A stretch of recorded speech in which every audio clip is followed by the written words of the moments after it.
Good Saturday morning and welcome to another edition of the award-winning Outdoors with Larry Ray. Brought to you proudly by the Tennessee Wildlife Resources Agency. Now, here's your host, Larry Ray. Good morning, everyone. You're now listening to Outdoors with Larry Ray, right here on AM 790 and 92.9 HD FM, WNWS AM 1520 and 95.3 FM in Brownsville. This week, we're going to take a listen to some of the best of 2023, featuring the gray-bearded adventurer, Dale Sanders, the legendary Kevin VanDam, Harold Knight, Tyler and Bill Jordan, Larry Nixon, and Jack Combs. So sit back, relax, and enjoy the best of Outdoors with Larry Ray. Hey, welcome back to Outdoors with Larry Rays. We talk outdoors every Saturday morning. Good morning to all you good folks in Brownsville, Tennessee on 1520 AM and 95.3 FM. And, of course, in Jackson on News Talk 101.5. And right here in Memphis on AM 790, 92.9 HD. We talk to you every Saturday morning in Memphis from 9 to 10:30 now.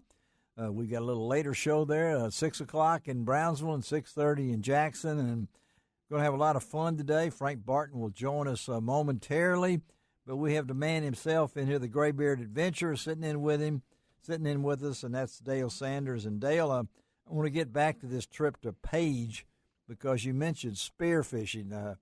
So were you invited out there, or you wanted to go? Because you have a history of you've done some spearfishing, right? Yeah, I spearfished through the late 50s and this through the 60s an awful lot. I was national level in competition.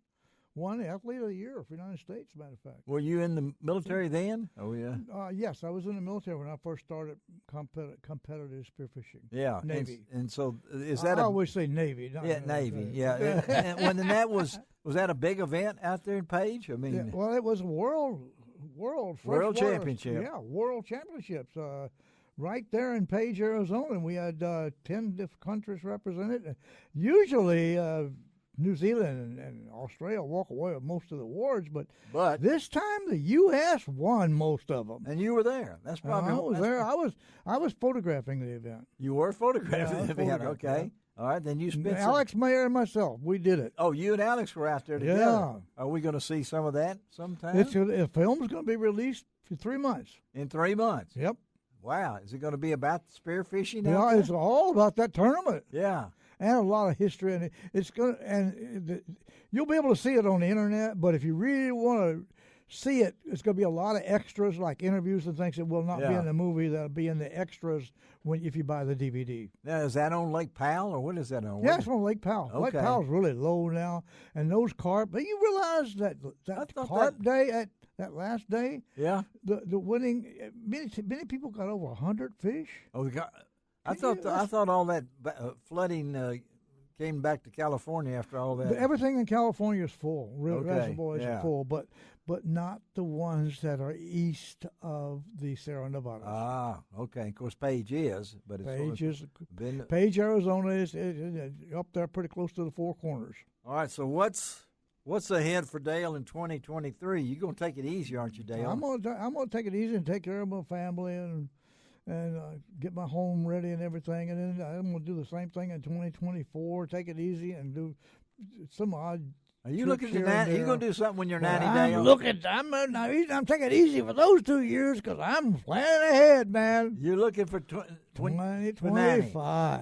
So 2025, when you turn 90. When I turn 90, I want to do that old Appalachian Trail and get that record back. You hear that, Shelby? At 90, he wants to do the Appalachian Trail. Now, you've done the trail all the way, hadn't you? I mean, really, technically, from Florida. I held the record. Yes, the world record until this past year when my friend Nimble Will Nomad broke it. Yes, you also. So you're not going to tell us, but you're looking to something when you turn 90. That we can count on. I can tell you. I tell you what I'm looking at. You're going to do the trail. I'm going to do the Appalachian Trail again, God willing, and the creeks don't rise. From where to where? Are you going from Georgia to? I'm looking at Georgia to Springer Mountain in north central Maine. Wow. Yep, that's 2,200 miles. You're a motivator for this. I know growing up I love where you grew up. You know what split? Wrestling bears? No, the split. The split skillet. I mean, you got me. I got you saying it. Split skillet. It's lick skillet. Lick skillet, Kentucky, right? Yeah. I got Dale now. He's having trouble remembering where he came from and everything. You can't even say lick skillet. No. But these things have always been. You've always been an achiever and a challenger. You look at things. I know you walked around the world, and your wife learned quickly that she quit hiking with me after that trip. Yeah. How long y'all been married? 43 years. Okay, so she's quit doing all that stuff with him, but this is the first time I've actually got to have Dale in the room with me when we're both in our 80s. And so the inspiration, time, yeah. You know, I had my cancer deal last year, and I was, Dale, you were part of my journey last year that kept my mind off what I was going through. You cannot believe how I appreciate you saying that. Yeah, I hear because that a lot. It kept me motivated to know, hey, don't worry about it. Dale Sanders is out there paddling away, fighting those cross currents.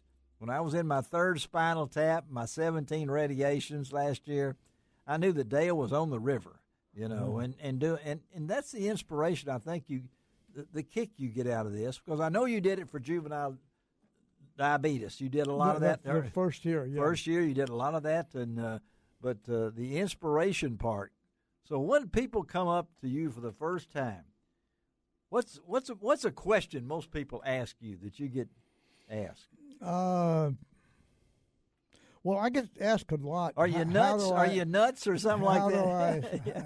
Well, I tell you, along that line, I do hear a lot. You're going to die out there on that river. Well, we're all going to die sometime. The Lord's already picked that day out. Yeah, you know? that's true. We are sometimes. I think they meant dying on the river. But most people ask you why, I'm sure. Why do you do this? A lot of people ask me not only why, but they ask me, how do I stay healthy enough to do long distance paddling and long distance? Because you don't look 88, Dale. Hiking. You don't look 88. No, you really don't. Well, thank you so much. Take away that beard. Take away that beard and the ponytail. And he is playing hurt today. Now he's injured his right elbow. And folks, get this now. Only I would say this about Dale. He injured his elbow using his chainsaw. Now, if you know anybody 88 out there working a chainsaw right now, let me know, you know. So he's getting no sympathy from me on that, you know. But you've looked at yourself to try to stay fit. What are you, 5'10", 5? What are you, how tall are you? My height? Yeah, 5'9"? Well, I used to be the maximum 5'6", but I think I've lost a little. So you're 5'5" or so. You weigh 5.5. What are you weighing right now? Yeah. What are you weighing? I weigh 152. And you stayed that way. If I'm working out, I pretty well hang around 150, 153 like that. Yeah. Have you spent much time in the hospital, Dale? You've been very healthy. Long enough to have my gallbladder taken out. Then that took me 2 hours, and I was back home unloading concrete. We need to look at each other's 3 little spots here again. I got one of those gone, too. You can't see mine anymore. No, well. Literally, you know that next day I was out unloading hollow blocks from a truck? Dale, no. I should not have. You should not have been doing that, Dale. But I was. Yeah. Well, now I can say also I'm 80, but I also share a loss of gallbladder with Dale Sanders. That makes me feel a lot better to do that. But that was the easiest operation I ever had. It used to be a big deal, you know, in the old days. Yeah, it is for some, but we're fortunate. But the health-wise, you said you celebrated your birthday earlier this week, and you ate a lot. Wednesday, I ate too much. You did eat too much. Man. You know what? My daughter and son-in-law and 2 grandchildren showed up at 11 o'clock in the evening. Yes. Wednesday evening, after I'd already been out to dinner with Miriam and my wife Miriam and my son. Yeah. And they had a cake. Well, I couldn't. I was 11 already full from ice cream after the dinner. I couldn't say no, so I had some more cake. So what do you base your longevity on in your health, Dale? Staying fit, staying happy, and staying active, and having a good quality spiritual life. Yes, and you've been retired from a real job I've been retired from real job, which was 37 years with the Department of Navy since 2002. Okay. He and I retired. I retired from the newspaper about that same time when Dale got out of the Navy, and I felt like I was in the military working for the newspaper at that time. But so now we know when Dale turns 90, which will be on June 14th, 2025, that he will embark on the trail, Lord willing, and he'll be able to. My goodness, Dale. I mean, there's not many other things conquered. I mean, you've done the rims of the canyon. Have you done rim to rim to rim? Yeah. I still hold that world record. You still hold that world record? Yeah, Guinness World Record. Yeah, but you've also hiked the trail in Florida too, haven't you? Yeah, Florida National Scenic Trail. Yeah. Mm-hmm. Did you notice I still hold that record too. Just like it's nothing to it. I mean, I have trouble walking in the mall. But I got or from the food tray to the food tray with Dale Sanders. Well, tell our people how they can keep up with what's going on with you. And but first, let me just say that the world record that I'm really proud of, that Guinness certificate for doing the Mississippi River at 87 years old last year. Yeah, and how can people find out what's going on? How can they rent Facebook. The movie or get the movie? Yes, adventure. Go to. There's a couple websites. They go to my personal one. That's graybeardadventurer.com, or you can go to graybeardthedocumentary.com. And you can also go to Instagram at graybeardthedoc. Yeah. I got that. Or you can just simply Google Dale Graybeard Sanders, and it'll give you lots of options. Well, we didn't have all this, did we, Dale, growing up? You and Lickety Split or wherever it was. I'm never going to get your hometown. Split the lick. Split the lick. So speaking of social media, we didn't have social media back then. We had party lines and things like that, Yeah. You go to the grocery store and things like that. But Dale Sanders, thank you for being on Outdoors with Larry Ray today. Always a pleasure to have Dale in studio. A lot of followers out there, and they always want to know, when are you going to get Dale back? Well, we got him back. And we're going to keep up with him. Dale, stay in touch. Thank you for coming. And I'm so pleased you have me back on the show again. I love it. We have fun, don't we? Yeah. It's real serious. It really is. We get real serious here now. Stay away from them chainsaws. They'll be making a movie about Dale Sanders, the Chainsaw Man, when it comes down to it. All right, let's take a break on Outdoors with Larry Ray. Let Dale get back to whatever he might be doing. And we'll be right back on Outdoors with Larry Ray.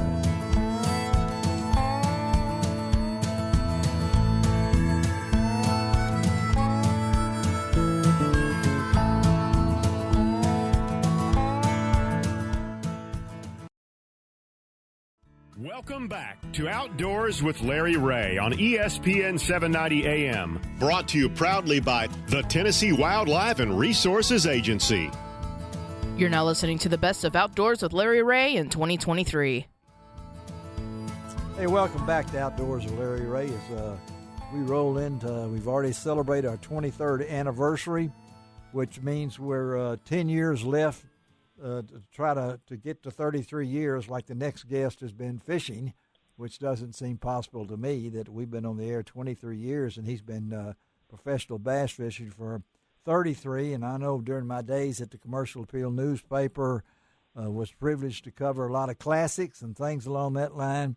And it's now a member of the Legends of the Outdoor Hall of Fame, and that's our good friend Kevin VanDam. Good morning, Kevin. Morning, guys. How are we doing today? We're doing great. Tell us about the experience, Kevin, of being up there. I know you've had a wonderful career.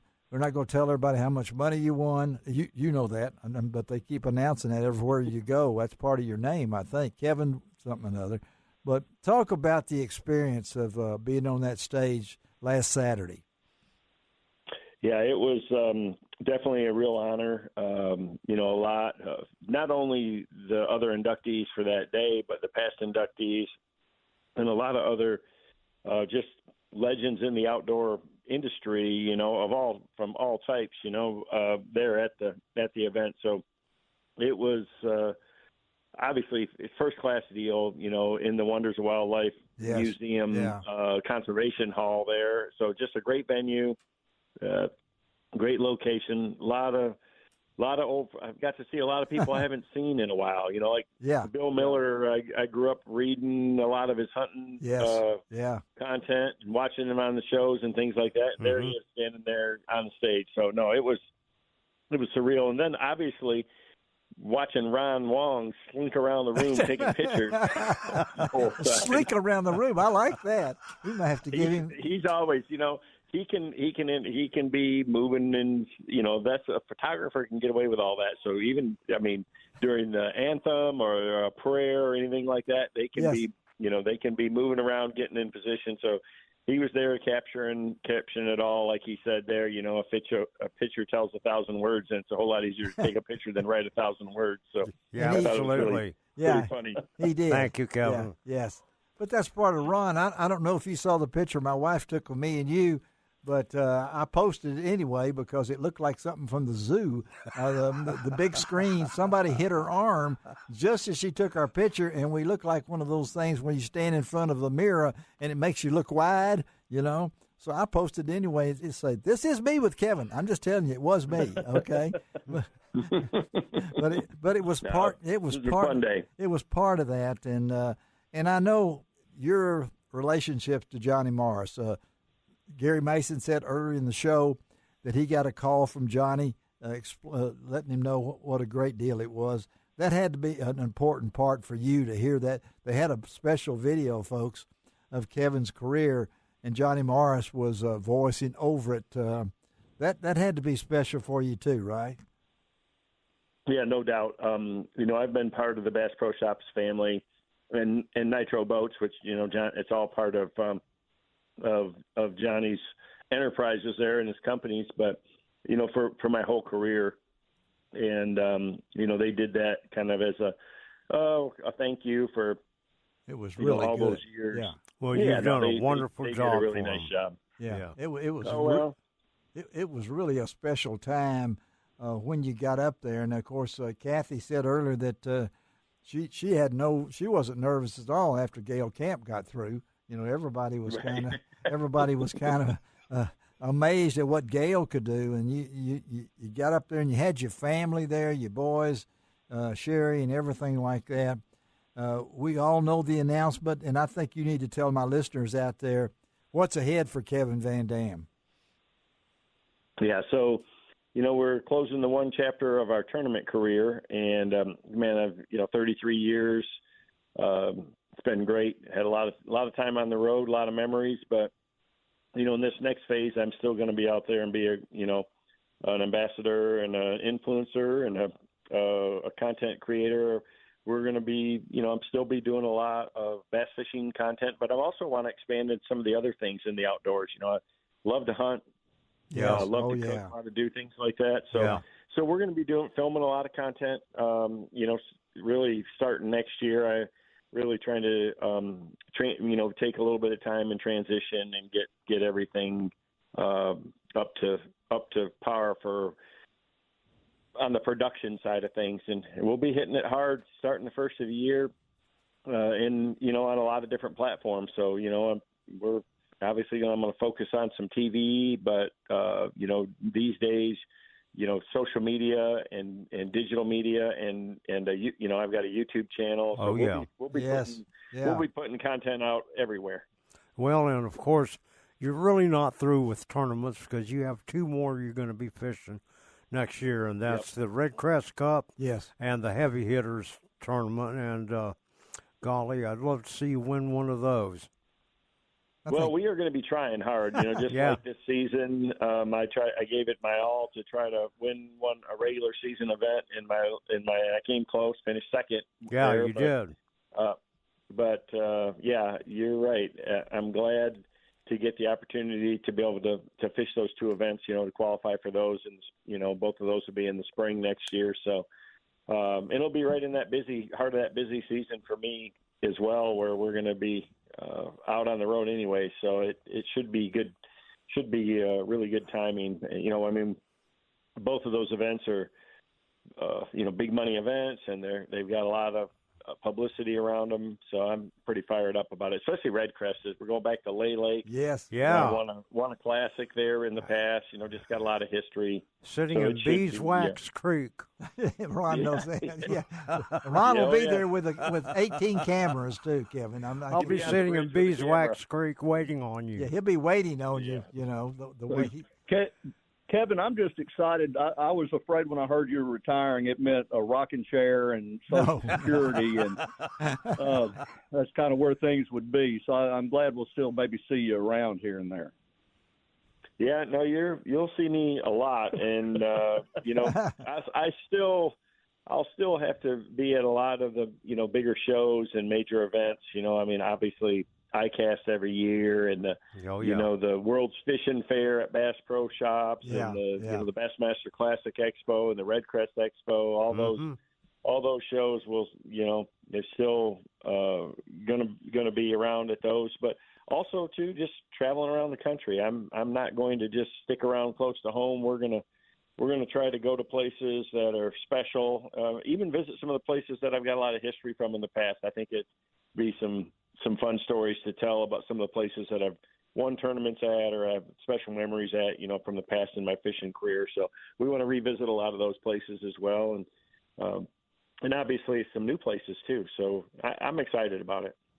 And this decision, when it came to time, I'm sure this was a family decision. Your boys are now, how old are you? Are you twins now? Yeah, they're in their mid-20s, so they've grown up around it. They've lived it their whole life, really. So yes, yeah. So, and they'll be part of my next venture too. That's great. On a lot of it too. I've got one son that is an aspiring chef. So yes, that's right. That's awesome. We have a passion for food in our family, so we'll be showcasing a lot of outdoors recipes and things like that. He's really good at that. And then, my other son, our whole family's avid outdoors people. Oh, I know it. You got to be. Love to hunt and fish and get a lot of opportunities to do it. So we're blessed in that way. I know there's a theme up at Springfield. Everybody was thanking everybody, and and I mentioned I was sitting right behind Bill Miller, and he forgot to mention his wife. He had to go back up on the stage to make sure. And I know cardinal mistake right cardinal there. Mistake. And I noticed you didn't take very much time. You wanted to make sure that Sherry's name was mentioned out there because she's the backbone and heart. She's part of the major part of this team, and I know you feel that way, don't you, Kevin? I mean, no questions. She's always there behind the scenes. She doesn't like to be in the spotlight, but she deserves as much credit as I do for my accomplishments. And so, no, it's pretty special to, obviously she's going to be there that day. But it's people that are insiders in the industry and follow it, they know that. They know it, don't they? A lot of other people, don't understand that. And that's very true for a lot of professional anglers and a lot of people. When you're an independent business person in anything, that's right. You got to have strong support. Yeah. So, and I think that was noticed at this event because not only Bill, I know I did it last year for my wife, and then Billy Blakely got up and told everybody that my wife was a better fisherman than me. So Billy went a little bit too far. Well, that's true. Well, I know it's Billy true. Was truthful. Come on now, I shouldn't even have mentioned that again. We got Kevin VanDam on. You're telling my wife is a better fisherman than me. Yes. Okay, thank you. We'll end it. We'll end it right there. But Kevin, thank you very much for taking time to be with us. Again, congratulations, not only on a great career, but the way you've represented the industry for these many, many years. And continued success, man, because I know your stamp is going to be on there like it's always been. And we're always here at Outdoors with Larry Ray to offer support in any other way we can. Okay, buddy? And I'll sure see you down the road, Kevin. Yeah. It sounds good, and I look forward to these next 10 years so you can get up there to 33 with me. Okay, there you go. There you go. That'll make me 90, Kevin. Okay, I'm still hanging on. I'll be up there with Gail Camp when she's 108, okay? All right? Yeah, there you go. Thank you, Kevin. Thank you, Kevin. Have a great day. We'll talk to you, buddy. You guys too. All right. All right, let's take a break on Outdoors with Larry Ray. We'll be right back.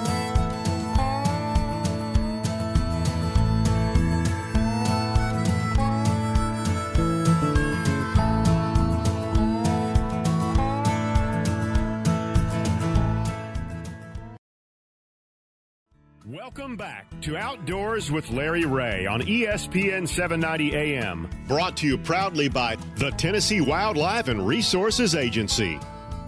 You're now listening to the best of Outdoors with Larry Ray in 2023.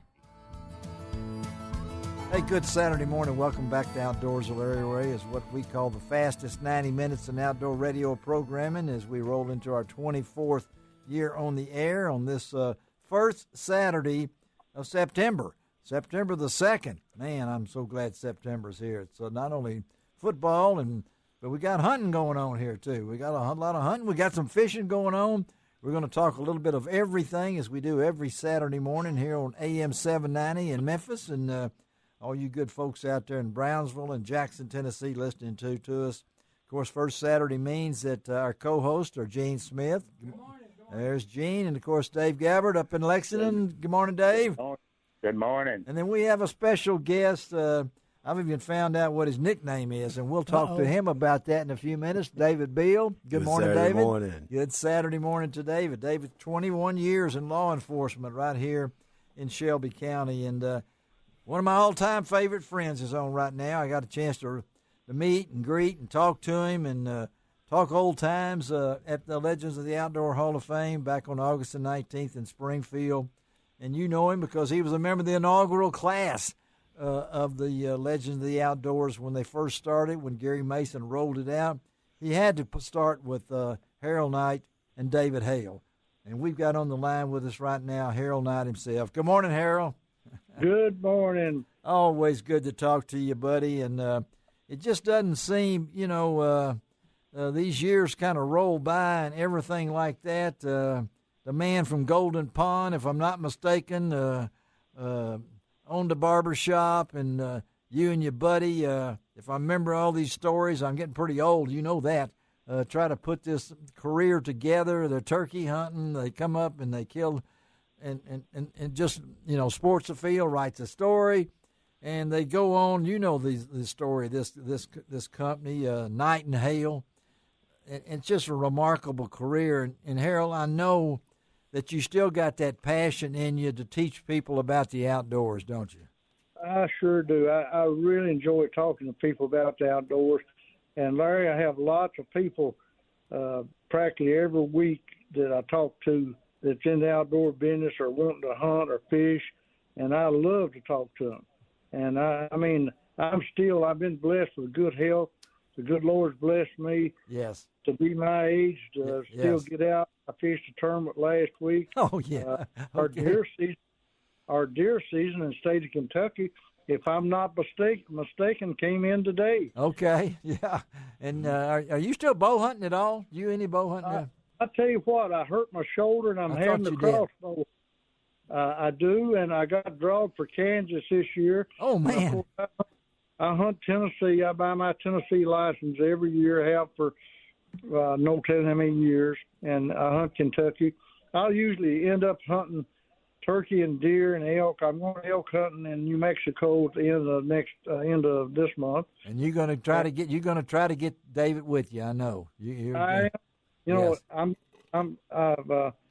going to do everything I can to take David. Yeah. David Parkinson's. Yes. But his mind is still good. Yeah.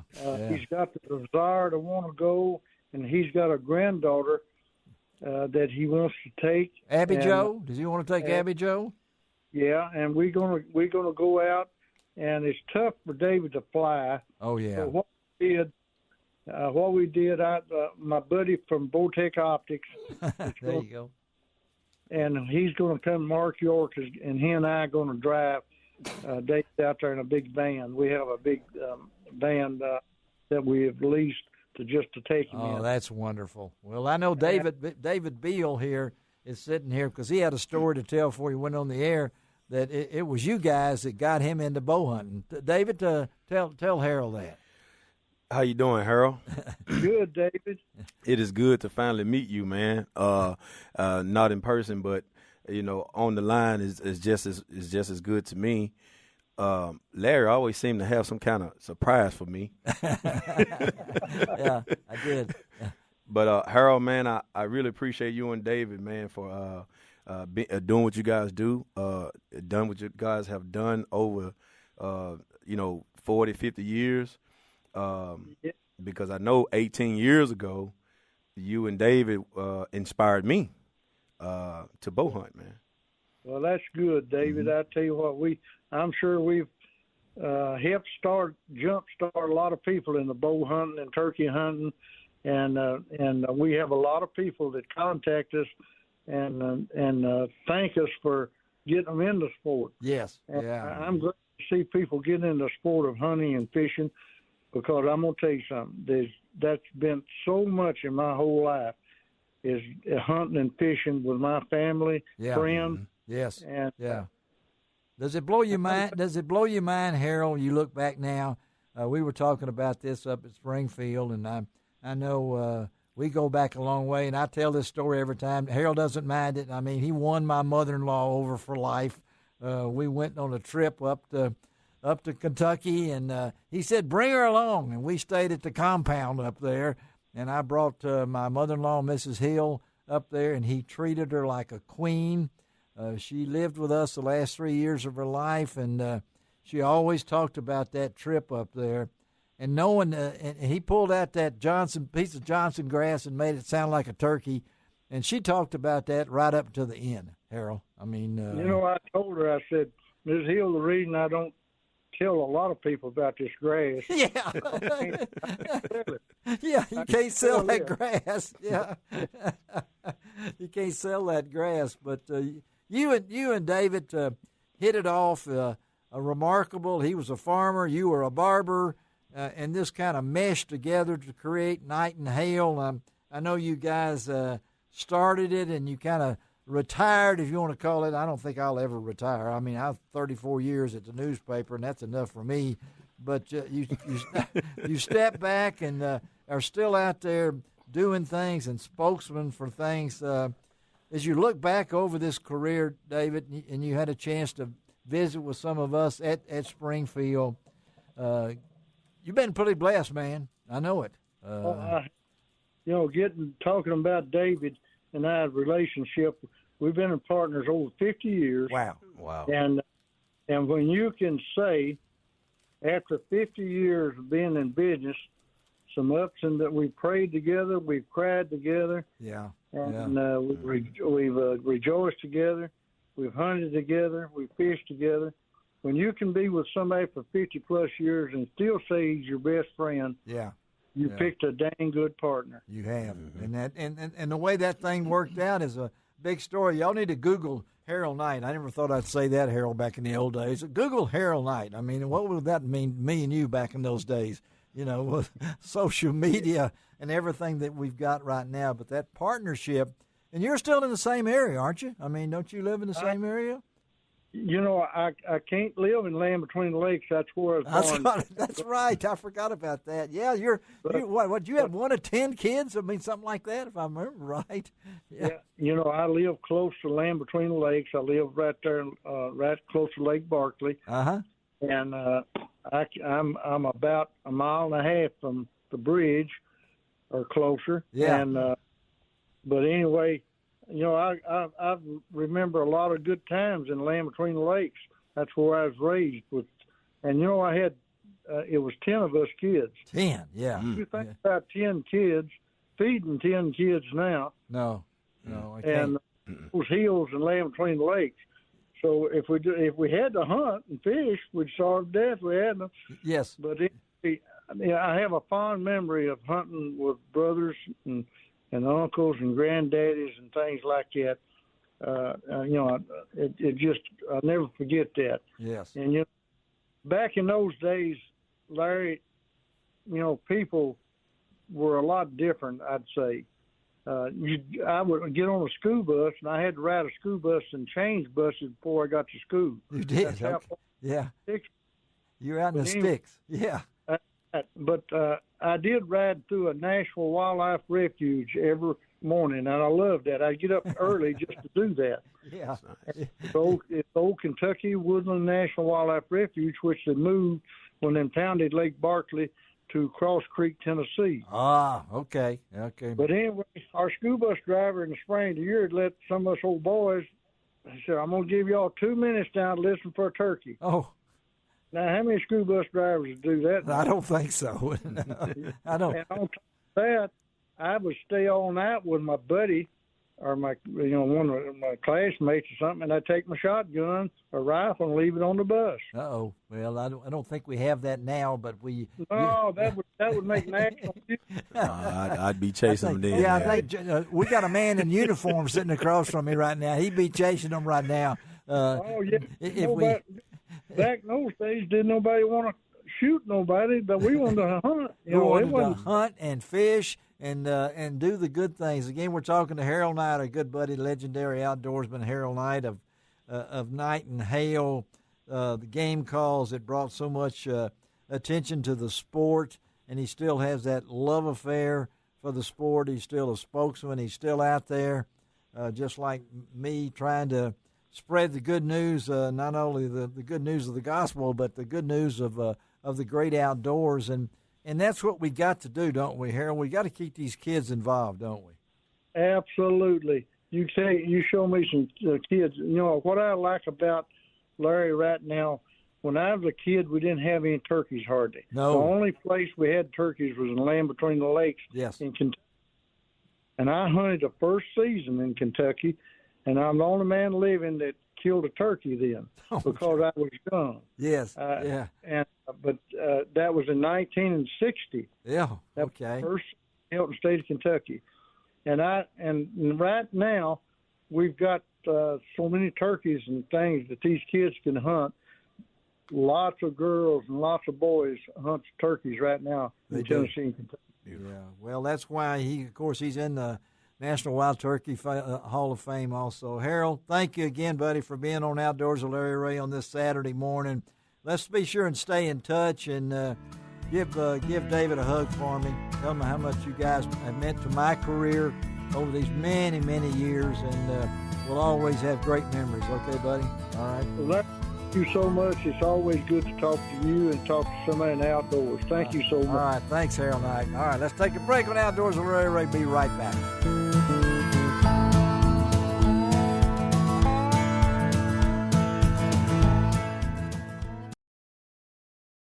Welcome back to Outdoors with Larry Ray on ESPN 790 AM. Brought to you proudly by the Tennessee Wildlife and Resources Agency.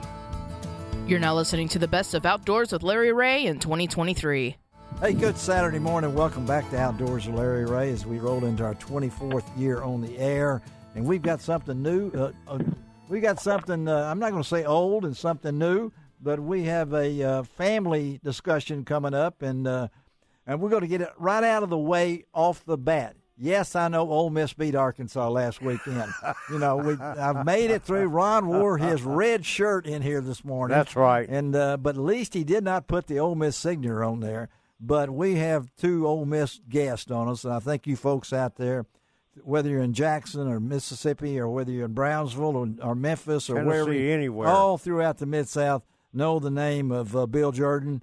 And we're happy to have Bill on, but also his son Tyler on Outdoors with Larry Ray. Good morning, guys. Hey, good morning. Hope you guys are doing well. And Larry, I know it was painful for you to say that Ole Miss won, but for us hotty-toddy people, we're very thankful and grateful. That's right. I'm going to tell you right off, Bill, that when I started the Commercial Appeal back in 1967, my first event when I covered high schools in those days, my first event was the Mississippi High School All-Star Game. All right. And some quarterback from Drew, Mississippi participated in that game. Yeah, it must be Archie Manning. I did not say it. I didn't say it. But Good guess. Good guess. But let's talk about the family connection here, Bill. I know you got to be proud of Tyler. And Tyler, I didn't know whether to talk about that big deer you killed in Georgia or talk about the car that you gave your dad when he was a groomsman at your wedding. I didn't know where to start with, but it's got to be special, Bill, to have Tyler aboard with you. No, it really is. I tell you, it's just I think any parent's dream to have any of your kids do anything with you, and having Tyler and our business coming over to Realtree has just been a blessing for our whole family and for our employees as well. So we obviously are very proud of him and glad that I get the chance to see him every day. And Tyler, I know that you've probably got to get to the woods after this or whatever it might be, but social media and things along that line, the podcast, I love it. You know, it's obvious you take some of that from your dad, I guess, that you've learned over the years. But talk about podcasts, because a lot of folks now just keep popping up everything, but Realtree seems to be on top of the social media world. Talk about that from your perspective.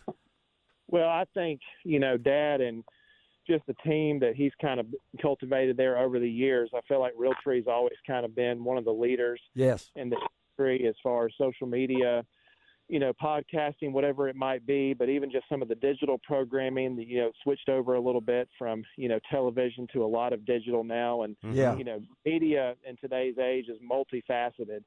And so you pretty much got to be on a little bit of everything. And we have just a really good team. You really do. Right now. And, that's something that started, back in the late 80s when Dad founded the company. But, I think even Dad would say is, we've been super blessed with just the people that we have there at the office, and continue to just have a really good group and, hopefully a strong future. Well, hey, Tyler, talk or tell our listeners, how do they look you up on social media, all the different outlets like Facebook, Instagram, X, or used to be Twitter? YouTube. What are your addresses? Yeah, so on Instagram, it's at Realtree Outdoors. On X, which used to be Twitter, it's at Realtree. YouTube, it's Realtree Outdoors. And so we have Realtree Road Trips, Realtree Spring, which is part of our digital programming, have their own individual channels, but we're on all of those. And, we also have our own podcast that you can find on any, whether it be Apple, Spotify. So we're on a little bit of everything. And what I know of, I was, and Bill knows this, I've been at it a long time, and I was honored last year to go into the Legends of the Outdoor Hall of Fame and to share that special day with Michael Waddell. And Michael had to bring up my age and things like that. I was battling cancer last year, and he said some nice things about us old folks who have done the groundbreaking. But, Bill, I never in my life that I ever see the day that what we've come to with social media and things along that, and how important it is for Realtree, right, Bill?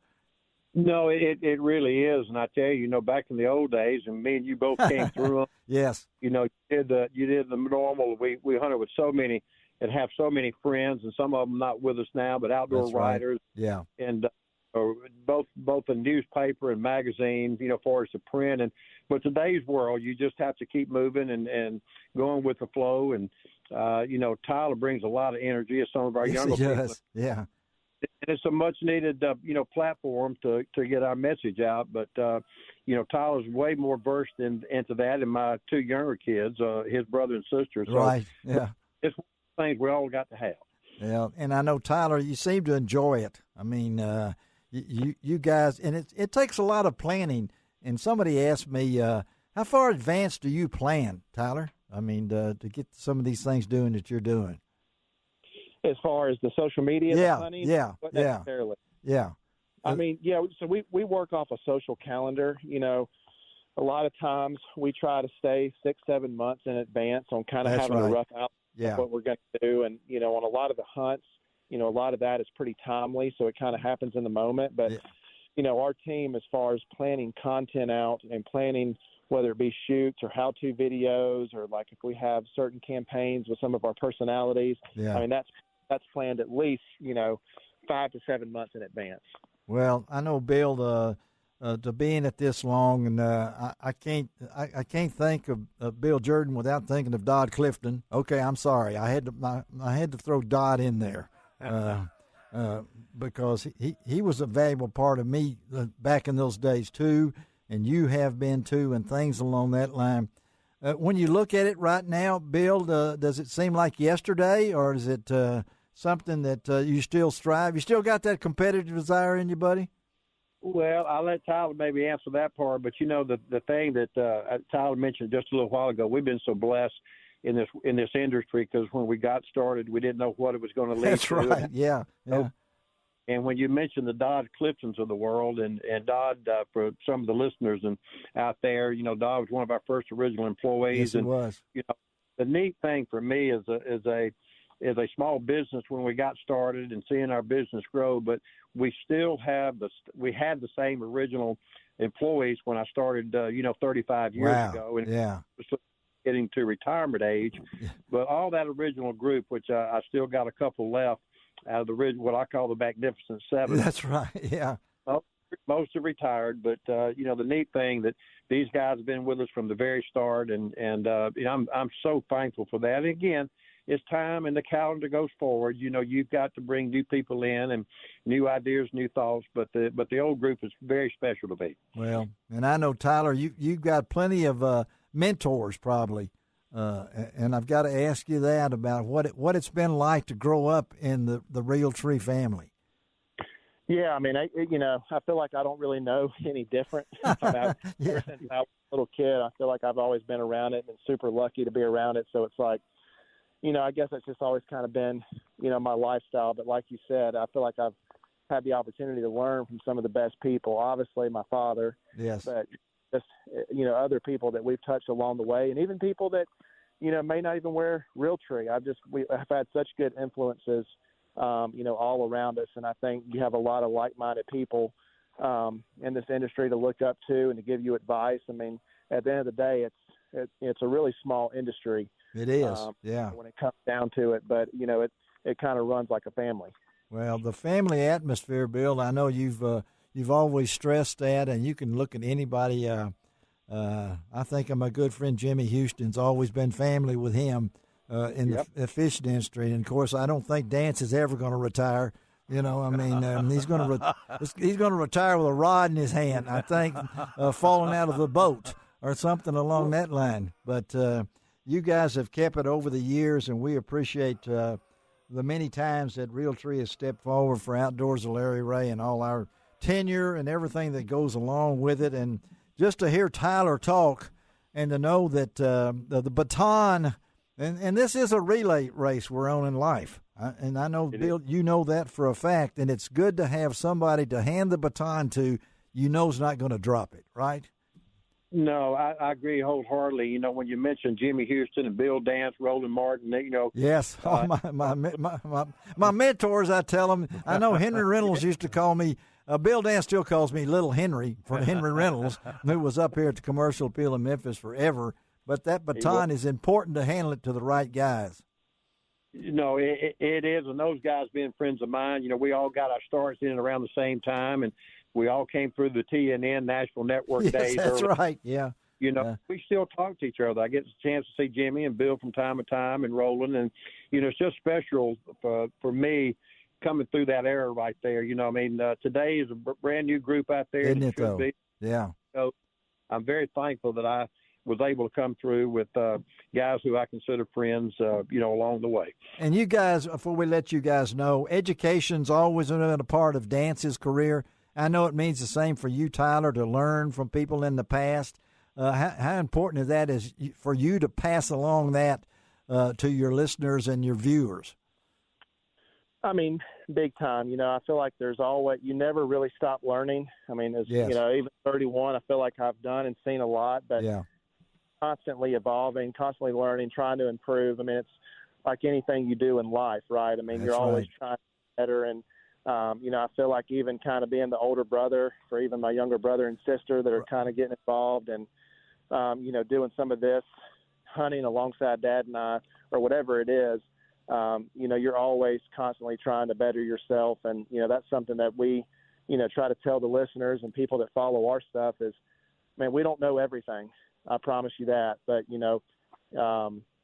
there's always stuff that you can do to improve. And, that's just part of it. Well, Waddell knows everything. What do you mean? I mean, come on now. So well, huh? What?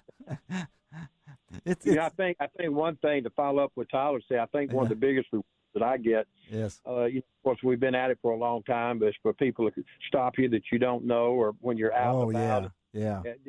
up to you and say, man, you're a major part of my life, the reason I'm hunting, that's a huge reward for me. It's a big thank you. And regardless what camo you wear, just if we have something to do with development of hopefully exciting people to show how good the outdoors is, it's very rewarding to me. Well, we appreciate Bill and you and Tyler for being on Outdoors with Larry Ray. Thank you, Bill, for the legacy that you've left and the friendship over the years and everything, buddy. Just keep going, and I think Tyler's got the baton firmly in his hand, okay?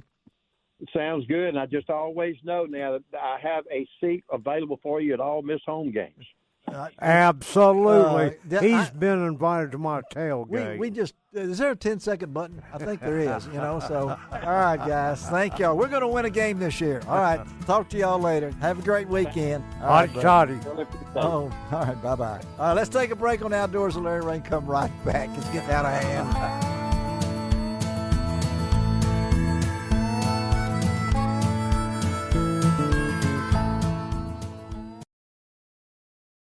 Welcome back to Outdoors with Larry Ray on ESPN 790 AM. Brought to you proudly by the Tennessee Wildlife and Resources Agency. You're now listening to the best of Outdoors with Larry Ray in 2023.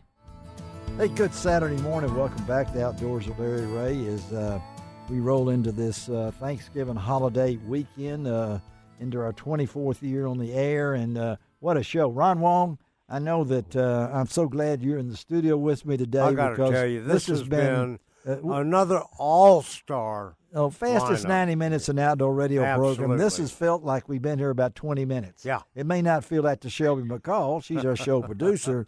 But to start and finish with this show and end with... well, how can I not like something... all fishing. All fishing. In November, I know next guy I'd probably rather talk about deer hunting. I know that for a fact. Especially this time of the year. And I would too, particularly if I lived in God's country where he lives. But where's that? No, it's where it is, across the river. Anyway, it's always great to talk to the man himself, Larry Nixon, and as we talked earlier with David Fritz and having Larry and David and Jordan Lee on today's show and all talking, and we kind of wrapped this show up with Larry, who just recently announced that he's stepping away from the Bassmaster Elite Series in 2024. And when I tell you what Larry's body looks like, you will understand this more after we talk to Larry. Good Saturday morning, Larry Nixon. Okay, buddy. Good Saturday, guys. Glad to be here. Well, let's talk about the decision. I know. Look, let me say this. I'm going to go ahead and say, because it was in the press release, so it's officially okay. Here's what it says: over the course of his career as professional bass fishing, I've worn out 2 thumbs, a shoulder, a heart, a knee, and an elbow due to competitive repetition. And I've been in this business over 50 years. I started hurting after I read that sentence, But well, you should have. I'm gonna tell you what. I feel like the bionic man, to be honest with you. And, you and Lee Majors, But again, I know this was something that you, because you're a competitor. I know that, buddy. You've been a competitor. I mean, they don't call you the general for nothing. So talk about the decision, Larry. Well, after I fished last year, I was on the Elite Trail, and listen, I had a ball. I should have had a pretty good year, but shoulda, coulda, woulda is always there, no matter what. But when we went to Champlain, and that wind blew so hard, the first 2 days of competition. Boy, by the time I got to the St. Lawrence River, I could barely walk from the console to the trolling motor. In fact, I almost had to crawl up there. My hips were so stove up. And, during the course of the tournaments themselves, trying to do simple things like tie knots, dump a trolling motor over the front, walk to the back, lift the trolling motor back in the boat. Let me tell you something. Yes. When you've done it as long as I have, that is really a lot of work. And the doctor that did my shoulder, he said, "Now you are retiring, right?" And I said, "Well, no, I'm not sure about all that. I think," and I have fished 3 or 4 years since he did that. I know you have. And occasionally I can feel that it's kind of loose already. Oh, and, when you reach back there to put your jacket on and it don't want to really come back in the right spot, it's time to hang it up. And listen, I'm still going to fish few little tournaments to be with my good friend Tommy Martin. Yes. He's 80. He just turned 83. Really? And he still loves to fish the local tournament. Yeah. There you go. And when they have an event at Toledo Bend or Sam Rayburn, I'm going to go see him. There you go. Yeah. You know, I ain't got to practice now. I'm officially not worried about it one darn bit. Yeah. And your health is still. I mean, you're feeling good, other than your body. It's your, and a lot of folks. Exactly right. A lot of folks don't realize this, Larry. Yeah. I mean, what you guys do now. Some of these younger guys, I know they can't feel it, but I don't know how Rick Clunn still does it at 50 years. Yeah, me neither. You know, well, I mean, I can tell you right now, Rick Clunn don't have any arthritis in them joints. He does not have any, because that's exactly right. And Tommy Martin is exactly the same way. That's amazing. 83 years old, wanting to go fishing. Well, I can tell you, and I got bone on bone everywhere in my body. In your body, yeah. And I will say that I'm 80. And I don't have any of that problem other than cancer last year, that's setting me back. But I've never had a shoulders, I've never a knee replaced, nothing. And so the good Lord's been good to me. Then I think how long you've been doing this, Larry, and you've seen so many changes over the years. And people don't realize how many times you're throwing that crankbait, how many times you're doing this, how many times you're doing putting new line, just all the work that goes into this thing. And I'm mashing a thumb bar. Yes, mashing a thumb bar on your reel has wore out two thumbs. I learned how to fish left-handed after I wore the right one out. Are you and serious? Now I wore it out and had to get it fixed. Well, Well, and Larry, I mean, it's kind of like what I was telling, talking to David with earlier. But the repetition of some of the things you got to do. Yeah. Back in the old days when fishing was a lot different, you might hit 3 to 5, at the most 6 places fishing in one day. Today, it's more like 40 to 60 miles. Stop and goes. And drop the fishing. trolling motor over, fish 5 minutes. That's right. Well, that's exactly what I'm talking about. Yeah. That's changed a lot too, hasn't it? Oh yeah, I'll see. But I've always said I'm a better fisherman, and I've always done better in tournaments when I had an area and I just ran to that area and fished all day. Yeah, that's true. Yeah. I didn't have to deal with all them other problems. Yeah. Well, that's really hard nowadays with all the education these kids have got to find an area to yourself. Yeah, that's right. For 2 or 3 days, it ain't going to happen. It's not going to happen. And that's not no excuse, but that's just the way it is. They're good. They're real good. Well, they learned way too fast. Well, it's not only that, Larry, but in the way that they only make 2 to 4 or 5 casts per spot now. And then gone. Whereas, back in the old days, we sat in one spot for an hour, 2 hours, waiting for the fish to bite or making them bite. But now you got to keep moving. That's strenuous work, isn't it? It's work. Yes. I don't do that. I still ain't going to do that. I can tell you right now. I just think that's not in my vocabulary. Well, you've been able to do this, Larry. This isn't something that happened overnight. It's something that happened. We're talking to a guy that's won 14 BASS wins, first $1 million guy, and things along that line. With this, the nickname, the General. Talk about the way the evolution of fishing is now what it was when you started, Larry. I mean, Well, I've been in this game 46 years, and the biggest change, of course, is electronics. Having the navigation means to navigate all over a body of water in a straight line. We used to never had to do that. We always had compasses in the boat. Compasses. We triangulated the spot. Changing. triangular spot. We've already lost some of our young audience now because they know, what's a compass? What is that? What does he say, triangular? What does that mean? Triangulate what? Yeah. I'd like to see them out there running around with a paper map between their legs trying to find a spot on the lake that you're not sure where it's at. I did all of that. That you bought at a local bait shop or something, you know. That's right.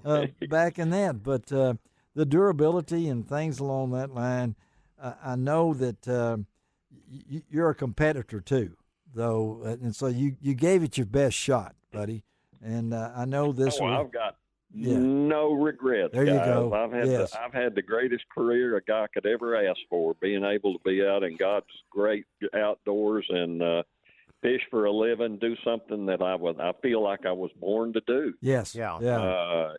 You know, it was second nature to me to go anywhere in this country and find fish. It's no problem. Well, I think, and I have no regrets. I'm wore out. It's time. But there again, Larry, you know, it's not like you've quit fishing. No, you're going to be. Your knowledge is too good, valuable. But, you know, you're going to be around for a lot of different kind of events, and also now you get a chance to do your second love, and that's to hunt. So we bring that back to that. You know, I know it. I always. And are you out? Are you going deer hunting today? Is Saturday morning early? Well, I'm going to hunt a little bit late this evening. Yes, I've still got plenty of time to get to my stand, and my stand's only a couple hundred yards from the house, guys. Well, I know. Well, where you live right now, that's you know, there's not many stoplights or anything like that to get to where you got to go. But again, we're talking to our good friend Larry Nixon. Recently announced that the body's worn out, but the mind's still good. And man, the guy's fished in every state, just about. Been to Japan, and you know, that run, Larry, back when I became outdoor editor to the Commercial Appeal back in '88. I'll never forget that run that you had back in the '70s and '80s and things along that line. And I know that Jordan Lee. He's so excited. He's so thankful and excited to go into the legend. And he said, I don't know, man, this is something. Larry, you just opened the door. And so these new guys. But we wanted to salute you today on Outdoors with Larry Ray. I know you got a lot of time. You've been crunched with everything. But we appreciate your friendship over the years. And we'll continue to stay in touch. And, absolutely. We'll follow you on Facebook. I know I'll see you down the road in events. Yeah. Make sure you're down the road and not in the middle of the road, Ron, okay, when you see Larry like that. You know, he'll be the one hobbling along the side of the road there. That's me. Thank you, Larry, buddy. Well, I'll be the other one that's hobbling along with him. He'll be double hobbles here and everything. Thank you, buddy. Have a great holiday weekend here, and also a Merry Christmas to you, and we'll talk to you next year. Just keep on trucking, okay, buddy? All right? Thank you, guys. Merry Christmas, and see you soon. All right. Bye-bye. All right, thank you. Larry Nixon. All right, let me tell you about next week's show. It can't top this one. I'm sorry. You know, it'll be first Saturday, and that'll mean Gene Smith and Dave Gabbert will be in the show. We're going to talk a little taxidermies. Get ready, folks. Chris Knight's going to talk about it. If you get that big deer like Larry Nixon's going to get, you want to mount it, we're going to talk to you a little bit about that. John Gordon's going to stop in next week also to talk a little duck hunting with us. But, Shelby, thank you for taking care of us. Ron, it was one of the best, buddy. And I know that appreciate your help on all that. And happy holidays to you, Ron Wong. Happy holidays to all of you all. Yes. Shelby, thank you much for all you do. All right. And as I say, it doesn't cost an extra cent to be a good sport. What else, Ron? God bless the USA.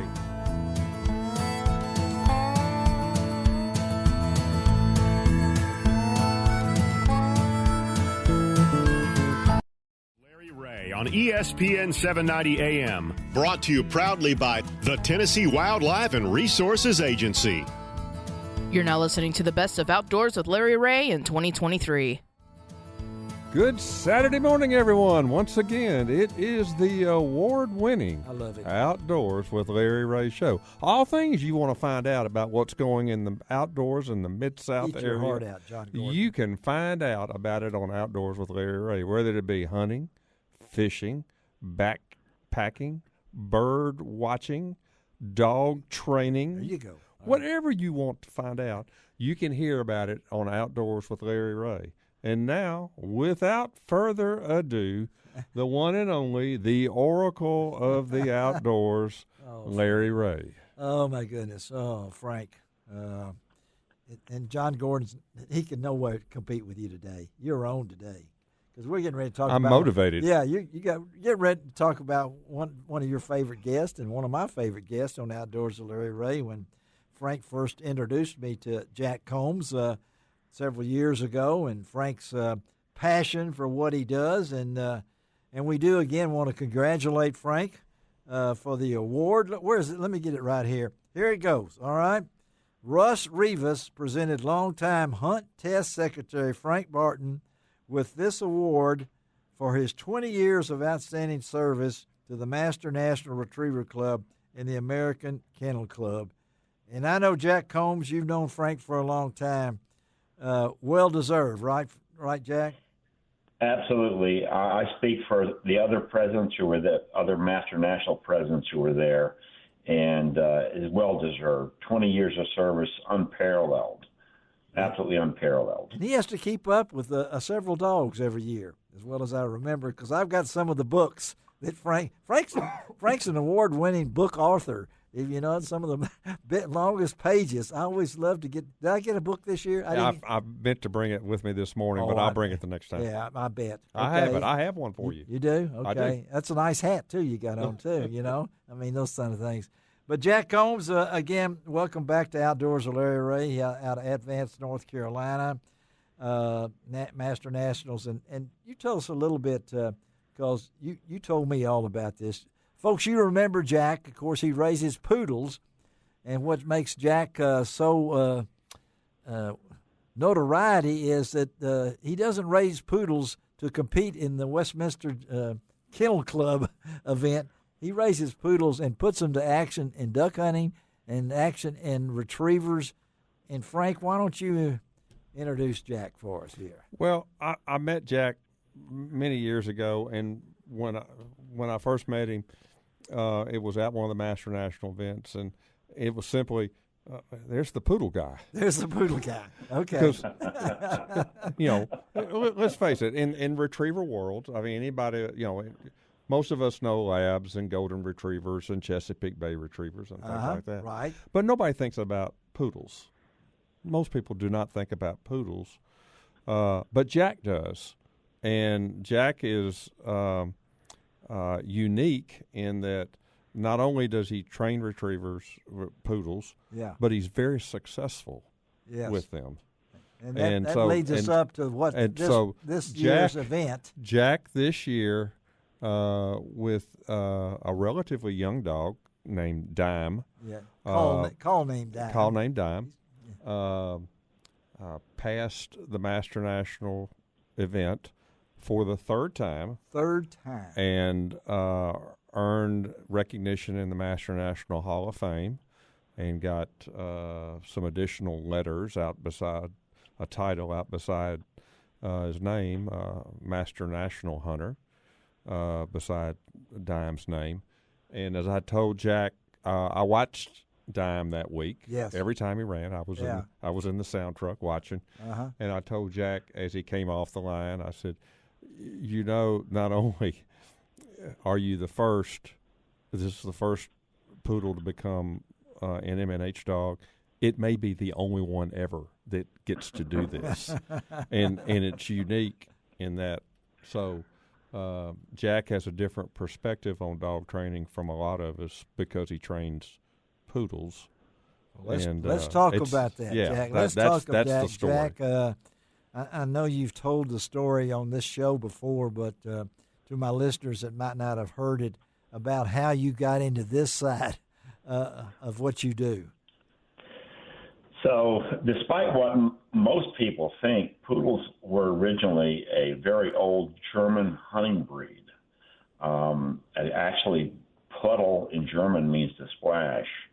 My wife and I were in England, and we were in England and went to a game fair.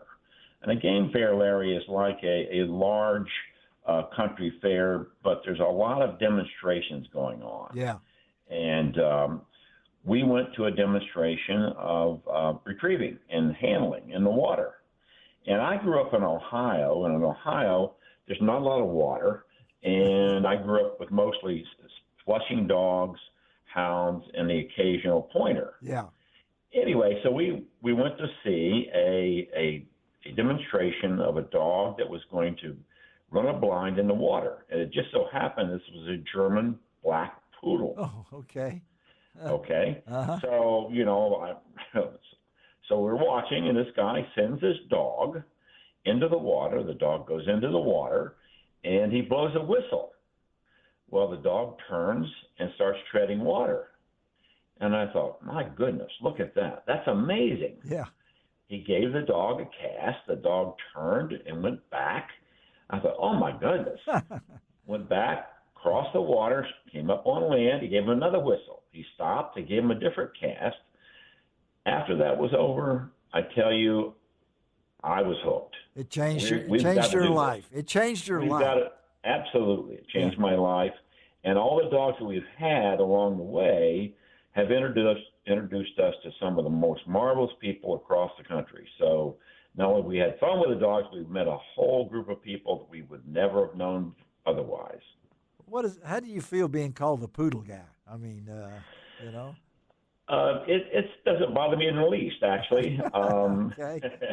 In some respects, it's an advantage because people underestimate what the dogs can do. Yes. So they see a dog that's well groomed and looks really fluffy, and they think, oh boy. Yeah. When a dog does a good job, they overreact the other way. Yes. Oh, very effusive kind of thing. So it doesn't bother us at all. They're different than labs. We train them differently than you do a lab. And we have poodles because I'm allergic to dogs. Okay. I cannot have a lab in the house. They just too much dander, what have you. But we can't have poodles. So well, what do you do? You say you train them. Poodles. You train them different. What do you mean by that? Yeah. Well, they can't take the pressure, the collar pressure that labs can. Okay. We don't use as much pressure. Use more repetition and my voice. And they want to please, so as a result, they react to the voice a lot more. That's the main differences. And because they are a groomed breed, you can't keep these dogs on trucks. Okay, so you're not going to see a poodle on a pro's truck. Okay. At least I don't think so. Yeah. Again, we're talking to Jack Combs out of Advance, North Carolina, the Master Nationals Retriever Club champion. We'll talk about Dime, because I know that's not his real name. His real name is what? I can't remember. Frank told me. But Duxbury My 10 Cents. Dime sounds good. We call her Dime because of that. And she's connected to her mother, whose name was 10. Okay. So carried on the tradition. Yeah. Dime has passed the Master National 3 times, in 2009, 2021, and 2023. Amazing. And she's the only poodle to do that, and we're very, very proud of her for that. Very proud of her. Well, As a matter of fact, I had a lot of tears in my eyes coming off the line, Larry. A lot of tears. He wasn't the only one. There was a lot of – it was an emotional time, the way I understand. It was. You were seeing something that hadn't been done before, and that's pretty – Well, not only that, but knowing how hard Jack has worked over the years. Remember I told you earlier, it's not the destination, it's the journey. That's right, yeah. Well, Jack's journey has been extended. Jack, tell us. How many times have you gone out in the last series of the event? Oh, man. I've gone out 5 times. 5 times? In the last series, yes. And it was probably my fault, Larry. It was probably my nerves, knowing that it was significant. If you get one more pass, you're going to be in the Hall of Fame, all that kind of stuff. But and as Frank points out, it is the journey that matters, and all the people along the way and all the great dogs we've seen along the way have just been a marvelous addition to our life. Well, I can remember my great friend Buck Gardner. It took him 11 times to win the World Championship of duck calling, and he won it finally after 11 times, and then came back the next year and won the Champion of Champions. So, It's all in that journey. And how old is Dime? Dime is 9, and she has a daughter who's our next prodigy. I hope. I hope. You hope? Yeah. Is the pressure there? Do you thrive under that, Jack? I mean, the people expect so much, and how do you relate with your dogs on that to keep the? And I'm sure they know when you're uptight and things like that. So the relationship is not only between you and the dog, but it's also like part of your family there. So. Oh, they are part of the family. Yes, they go everywhere with us. But I also am carrying sort of the hopes of the poodle population, as it were. Yeah. And that adds to the anxiety. But the dogs themselves really are keen in that they understand where they are. They understand what you're doing. And I just try to be as calm as I can. And this year it worked out for me. Well, now, a lot of folks don't realize, poodles, one of the genetic traits of a poodle is they are, I'm going to say, overly intelligent. And when you talk it, look, poodles are extremely intelligent, which isn't necessarily the best thing for dog training. Jack, explain that. Yeah, you got a minute to explain that in 1 minute. We got it. Okay. It is difficult. Sometimes in the lab world, we're using repetition over and over and over. You're basically drilling something into a dog. Yeah. Poodles tend to get bored, so you need to develop games. They're very smart, so you need to develop games to teach them something rather than simply repetition. Well, I've watched the video and of the event themselves, and Jack, always great to have you on the show. Great to have Frank as my good friend here, and you taking time to be with us. And I know how much Frank loves what he does, and obviously you do that too, folks. Just Google Jack Combs and look at this poodle, and we're going to post the picture on my website. You'll be able to see it. Beautiful dog, and job well done. Thank you, Jack. You have a great weekend, okay? Thank you, sir, and congratulations, Frank. Thank you. All right, let's take a break on Outdoors with Larry Ray and be right back.